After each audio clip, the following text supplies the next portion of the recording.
mag-subscribe ka na. Hello, hello, hello, hello, universe. Hello mga buweks! Magandang araw sa inyong lahat. Galaw-galaw para hindi mo pa imburnal. Hello sa ating mga subscribers dyan. Ganun din sa ating mga new subscribers. Welcome to Parade of Beauty! If you are here today, welcome to the new era of beauty!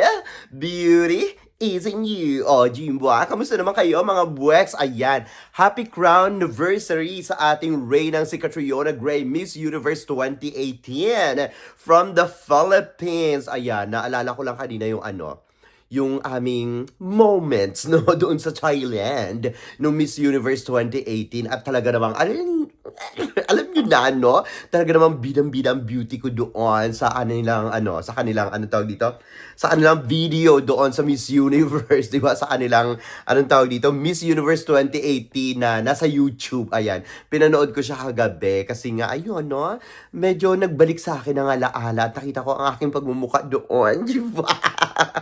Kaya naman nag-repost ako ng aking picture makakaganapan doon, di ba? Nakakatuwa lang.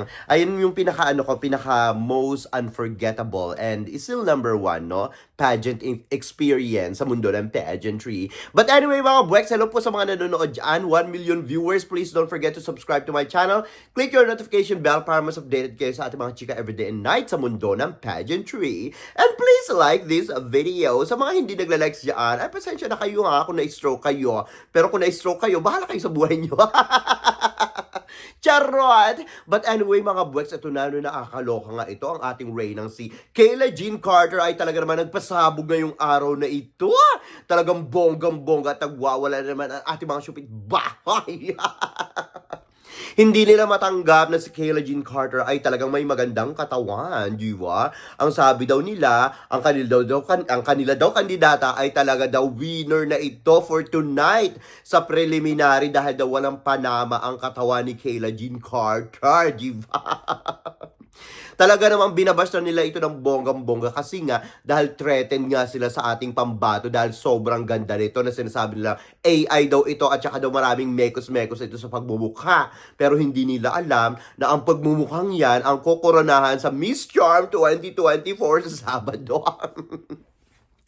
Ayan no, ina-assume na natin, diba, manifesting tayo. Why not? Kasi naman si Kayla Jean Carter talaga naman deserving din ito sa corona, diba? Kitang-kita, kung nakita nyo lang yung mga kandidato doon, mga breaks, ay nako, ewan ko na lang talaga, no? Hindi naman sa pero makikita nyo itong beauty ni Kayla Jean Carter, ay talaga namang siya talaga, international pageant talaga. At saka alam nyo, nakikita ko mga breaks noon, nararamdaman ko, feeling ko, itong si Kayla Jean Carter, hindi lang siya pwede sa hindi lang siya pang Miss Charm. Tingin ko pwede rin ito sa Miss International, no? Iba yung beauty niya, talagang maganda siya, no?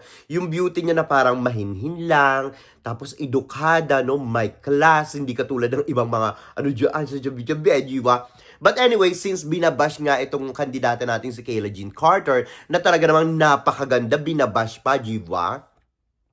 Naglabas ito ng kanyang video at talaga namang ang video niya ay talagang kitang-kitang kalmado siya, diba? Edukada, may class, hindi mo makikita ang paimburnal, ang pag-uugali, diba? Talagang nung nakita ko tong video na to, ayan na.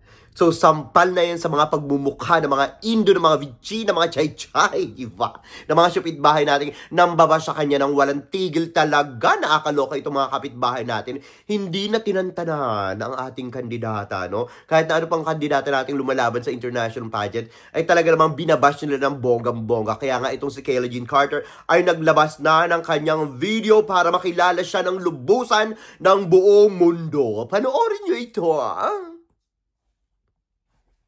Mabuhay! This is Kayla Jean Carter, and it fills my heart with so much pride to be representing the Philippines in this year's Miss Charm International Pageant. I am a 27-year-old model and TV personality with a bachelor's degree in business marketing. I'm also a von Willebrand's disease survivor, which is a rare blood clotting disorder that I was diagnosed with back in 2020, which almost ended up costing me my life in the hospital at that time. Previous to that, I was someone who was extremely shy, very insecure, never put themselves out there, and never had the courage to actually pursue what I wanted in life.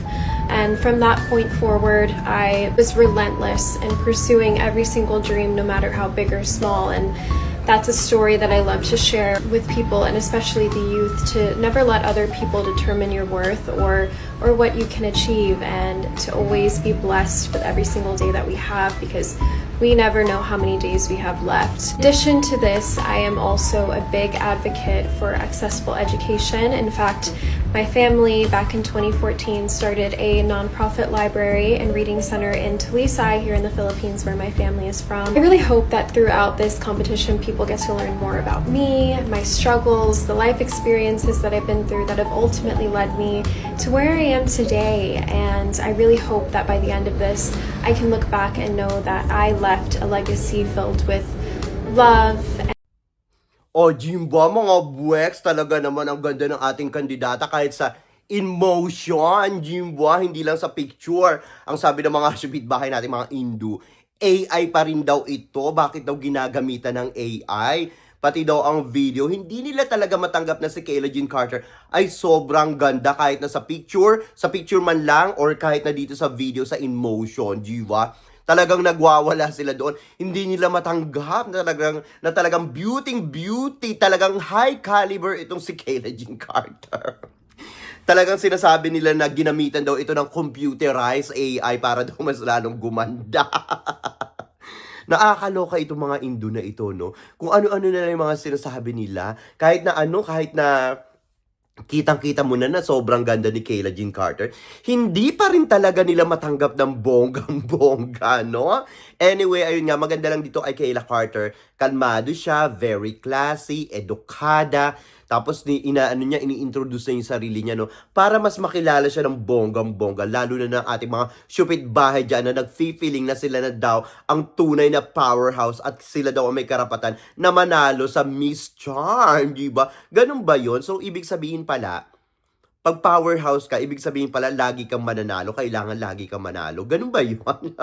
Ganun pala ang pagkakaalam nila sa powerhouse, di ba? At ito pang sinasabi nila, sila na daw ang tinaguriang may sash factor. Ayan ha, sa mundo ng pageantry. Dahil nga ayan, powerhouse na daw sila, hindi na daw ang Philippines. Mahihina na daw ang mga pinapadalang kandidata ng Philippines sa international pageant. Sa dinami-rami daw na pambato ng Pilipinas, naubusan na daw tayo dahil daw naubos na noon-noon pa. Sila na daw ang namamayagpag ngayon, kaya daw naubos na yung mga pambato sa Philippines, at eto na lang daw ang natitira nilang medyo may pag-asa, pero daw ngayon ay parang hindi naman daw nakikita ang pag-asa dito kay Kayla Jean Carter. Nakakaloka talaga daw, nakikita na naubusan na ng mga high caliber candidates itong Pilipinas pagdating sa mundo ng pageantry, di ba? Nakakaloka itong mga ito. At ito nga mga buweks, no, ang sigaw ng mga Indonesian fans sa mundo ng pageant fans, no? Sa mundo ng pageantry, ayan.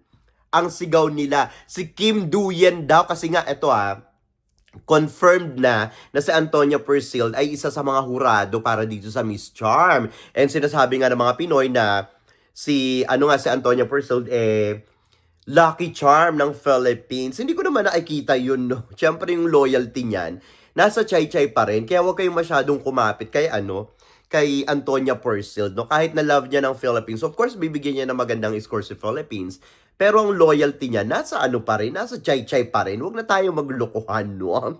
Hindi ako nadadala sa mga sa mga 4D universe, sa mga ganyan-ganyan. Hindi ako nadadala sa mga ganyan. O anong tawag dito? Pero pins, hindi ako nadadala sa mga ganyan-ganyan. Hindi kasi ako madaling nabobola, mga buweks. Alam nyo yan. But anyway, itong mga buweks, no, pag-usapan natin itong sinasabi nilang kailangan daw si Kim Duyen ay maging judge, isa sa mga hurado dito sa sa Miss Charm.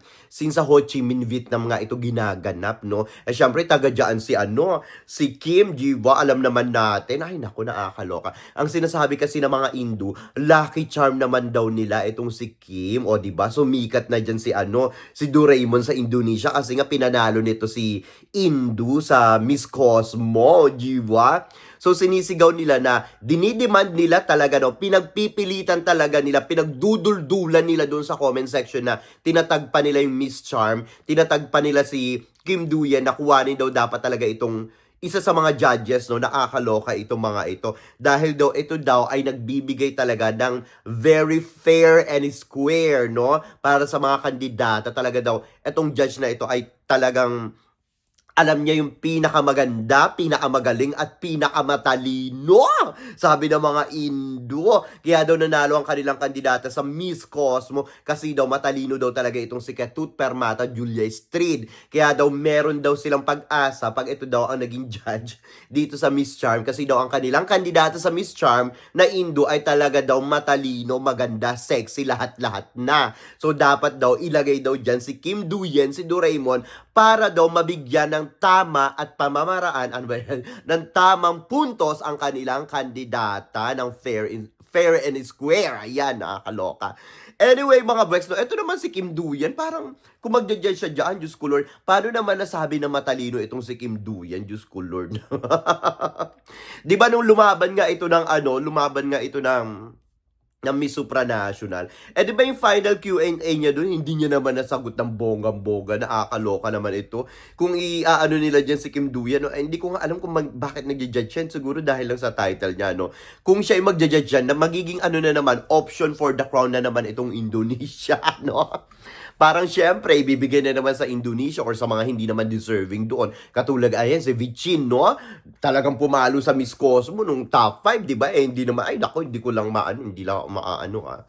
Pero sa totoo lang, parang, ay, ang daming mas magaganda kay Vietnam doon sa Miss Cosmo, pero pasok na pasok sa top 5 si Vietnam, di ba? Dahil nga dito rin kay Kim Duyen, di ba? Halata ng mekos-mekos talaga. Nakakaloka. Kung ito yung magja-judge, bakit? Sinasabi nila na matalino yung kandidata nila sa Indonesia para mapansin ni Kim Duyen kung sino talaga yung matalino. Bakit? Matalino ba si Doraemon? Diba? Kung hindi nyo natatandaan, ito may comment dito, no? Ang sabi dito, her response to the question about her favorite Disney princess where she mentioned Doraemon. Diba? Natatandaan nyo yan? Ito, natatawa ako dito kasi naalala ko to eh.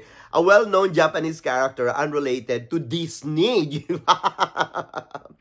Revealed a significant lack of understanding and poor communication skills.